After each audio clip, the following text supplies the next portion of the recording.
If you were an enthusiast in the late 60s, you didn't have a lot of choices in what you could drive.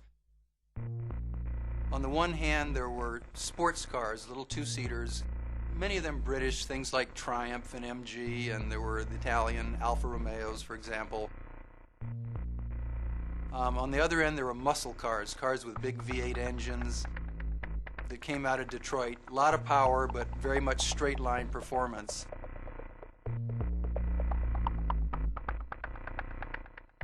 Luxury cars, as we knew them in those days, were defined by Cadillac and Lincoln.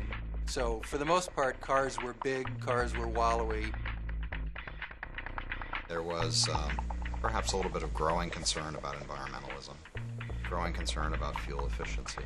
And also we had lots of interest left over from the 50s and the 40s even, with European cars and German cars eventually. So enthusiasts had their choices of, you know, either a small two-seater sports car or a big muscle car, but nothing kind of in the middle that combined a little bit more size and practicality with the sports car-like agility. And that's where BMW came in and filled that vacant spot.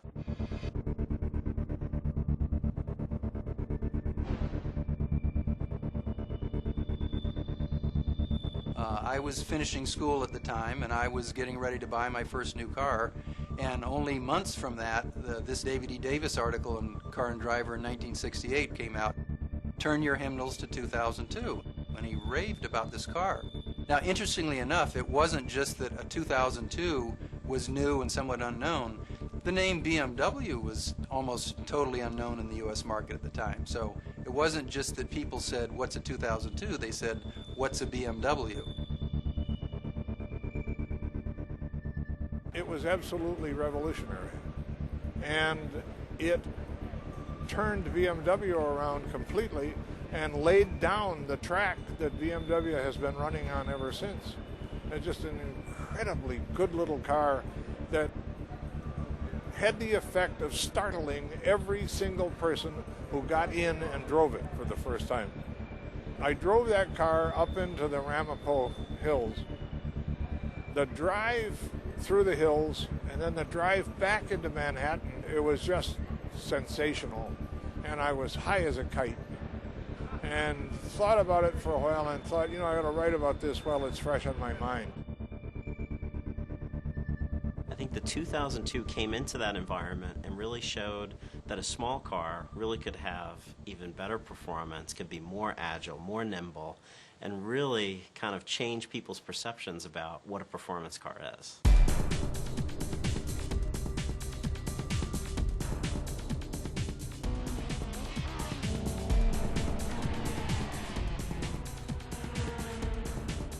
I think everybody looks back and points to that article as, you know, the one piece that really put BMW on the map in the U.S. When BMW of North America started business in 1975, the 2002 accounted for about 90% of our sales. The sports sedan has captured the heart of the American public, and that's helped to create a whole category of its own in the United States. When the 2002 was introduced, I think that introduced the whole country to the new sports sedan, a car that's fun to drive. By definition, a sports sedan is compact, light, agile, yet practical. And the 3 Series does that better than any other sedan on the market. It helped define the concept, and even in its 5th generation, it's still the benchmark. A concept like a sports sedan in the 2002 sort of snuck up and surprised everybody. It was something that was totally unexpected. Well, it's an original. I mean, if you think about the 2002, which is the origins of the 3 Series, everybody who owned a 2002 or had anything to do with them loved the car. I mean, it was wonderful. It was the first really interesting sports car that a young couple could own. In other words, you could have babies and a sports car at the same time. It was a 4-seater car embodying pleasures of a sports car. An unpretentious looking little box that you got in, and all of a sudden you said, gee, this is great visibility, and all the controls seem to fit really well. and then it really went. I mean, it accelerated, and the brakes were good, and the handling were good, and the whole package. You were really at one with the whole package, and really at one with the environment, because the visibility was so terrific. If you remember, a lower belt line and great greenhouse on the car, so it was a very invigorating and involving experience. The time Detroit was trying to go low and swoopy, the 2002 was a little upright car. Plenty of room, you could see well in all directions. It just looked like it had dropped from another planet. That's our roots. That's where we started. That's where we built our customer base. That's what defined us. And then we expanded our model range upwards, and today outwards a little bit more. But the 3 Series is, where we began, and that's the core. So the sports sedan was created by the 2002. It's got practicality. It's got a real back seat. And I think it's been really the benchmark within the industry to try to replicate that.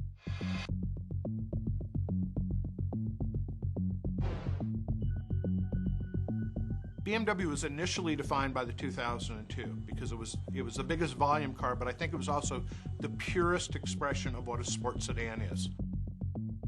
And then the 3 Series came. Again, the pure expression of a sports sedan. 2002 updated to a new generation and a new time. And it was also our largest volume car, so it naturally defined the brand.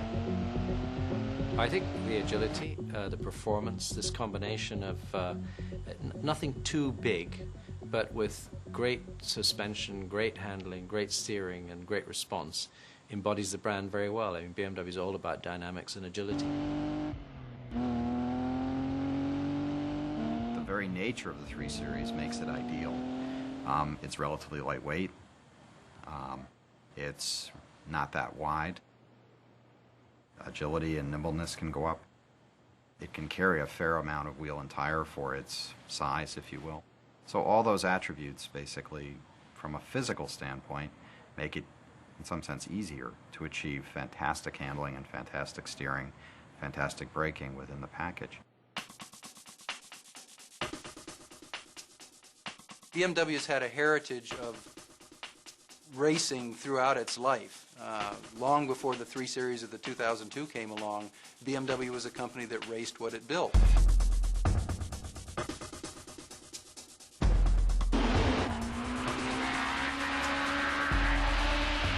BMW had an awareness problem in 1975.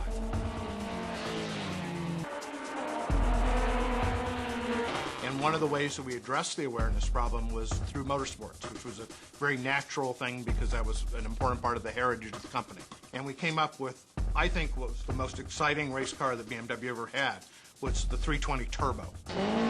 In keeping with the BMW tradition, this 3 Series surprised everybody because it was a relatively boxy look, great aerodynamics, great graphics on it, and this engine, which was a 4-cylinder turbocharged engine that produced enormous amounts of horsepower. And did great things like when you let up on the throttle, it would belch flames from the side. It had great noise, the power would come on tremendously. And David was a very, very competitive driver with it, and we won a lot of races, and I think attracted an enormous amount of attention.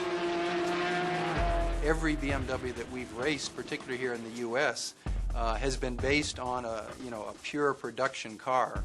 We don't start with a plastic body or a silhouette shape or something. We take a production car and a production engine and build them up for racing. So it says a lot about the good basic engineering that exists in a BMW, that it forms this strong basis for a successful race car. So 3 Series racing is sort of, again, part of the authentic nature of the 3 Series, authentic nature of BMW.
It was 1987 when the first M3 came out in the United States.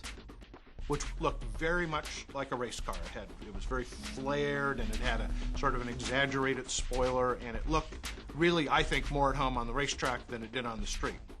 This was done so that they could race the car in that form. So it's what's often referred to as a homologation special, where you design in some of these race car features on the street car and build it as a production car. It had an engine block which was virtually identical to the BMW F1 World Championship engine.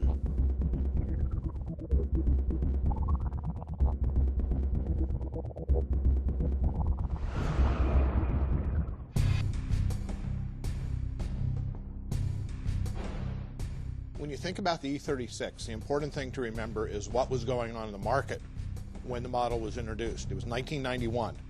The whole luxury performance market was in a sales slump. BMW was in a serious sales slump. Lexus had just entered the market and established itself as a real viable contender. So there was a lot going on in the market, and it was a time when BMW really had to reassert itself as the performance sedan ultimate driving machine company. The good news is that the E36 was a terrific car.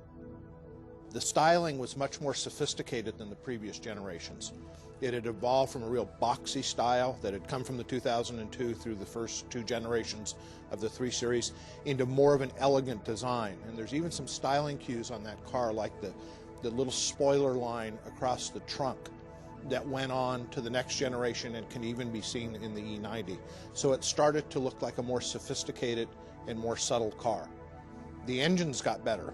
We had a 2.5-liter engine, dual overhead cam, new multi-link rear suspension in the car. So the sophistication continued to evolve and continued to support the ultimate driving machine positioning. We won this huge succession of awards from Car and Driver, with the 3 Series being one of the 10 best cars for 14 or 15 years. And it really started with that model.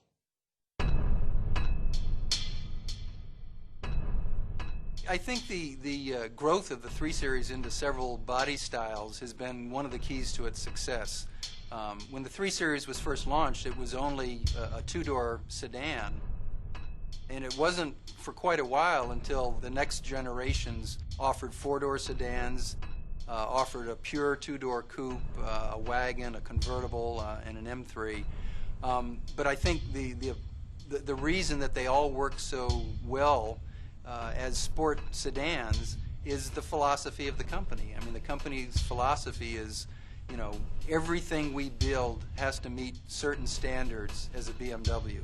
It has to deliver a certain performance, a certain feel, a certain driving experience. So we're not going to take, you know, a winning combination that's in a 3 Series and build, say, a wagon off of it that would be more luxury oriented.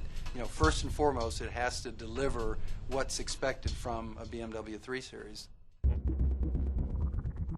The 3 Series, without a doubt, is definitely the ultimate driving machine. It was definitely, I think when that tagline was conceived in the 70s, we were a smaller company where the 3 Series was just such an integral part of what BMW was. And I think to this day, it still has the embodiment of everything that BMW stands for.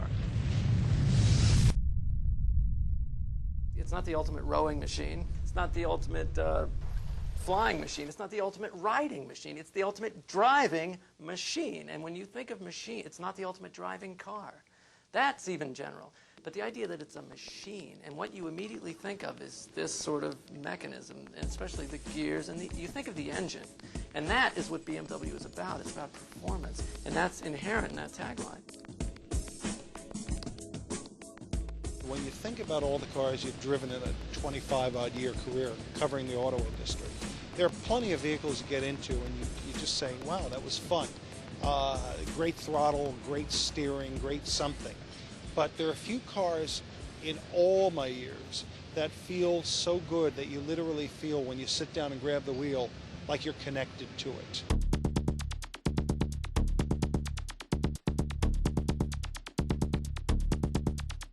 It's one of the few phrases, if you will, in the marketing world that has transcended generations.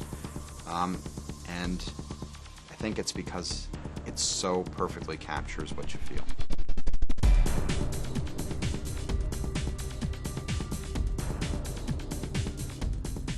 The ultimate driving machine means to me the absolute best in its category. If you could only drive one car, you'd want to drive the ultimate driving machine. And I think people respond to the 3 Series exactly that way. Can the next 3 Series be better than the last 3 Series?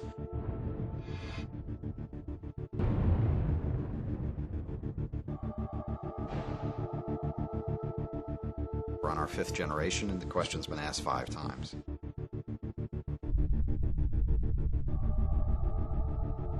The E90 brings with it a lot of experience about what makes a 3 Series perfect.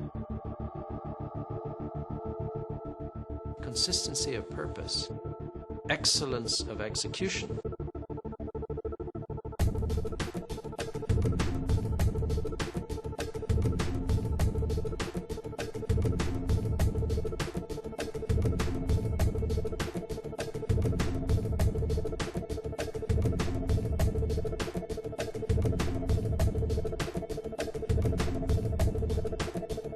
E90 really has to be a very tough benchmark. I mean, all of this discussion that we're having here is how fantastic the 3 Series is, and all the way back to all of the predecessors. So think about the unbelievable amount of pressure that's on E90 to display its prowess.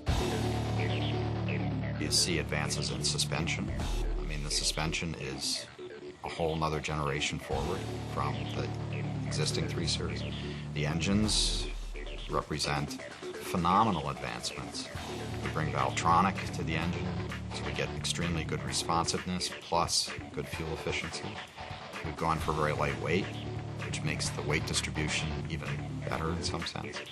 We've added safety features, so the E90 is an extremely safe vehicle. Fuel efficiency improves with the engine improvements, at the same time performance does. So those are fantastic kinds of advancements. The first engine that's ever used for production engine that's ever used magnesium and aluminium together. That gives it a much lighter weight, more specific performance. I think in many ways it's a grown-up 3 Series.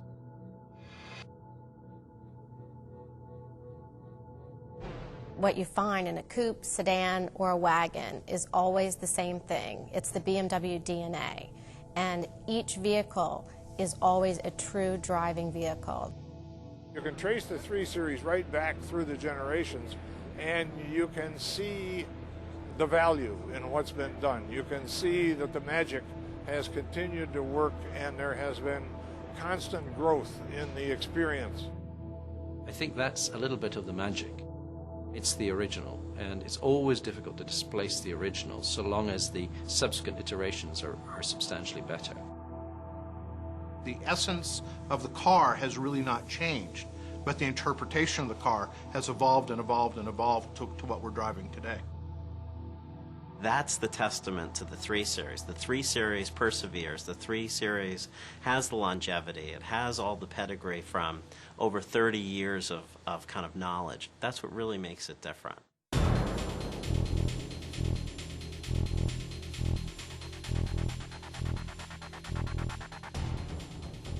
feeling of driving a 3 Series is priceless. BMW's always striving to make it that much better.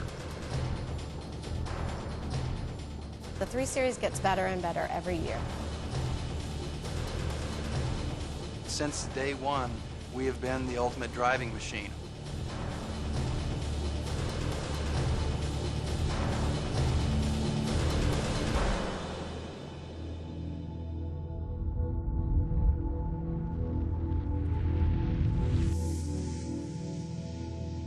All of our competitors build good cars. But then they drive the BMW and they have to say, I'm home.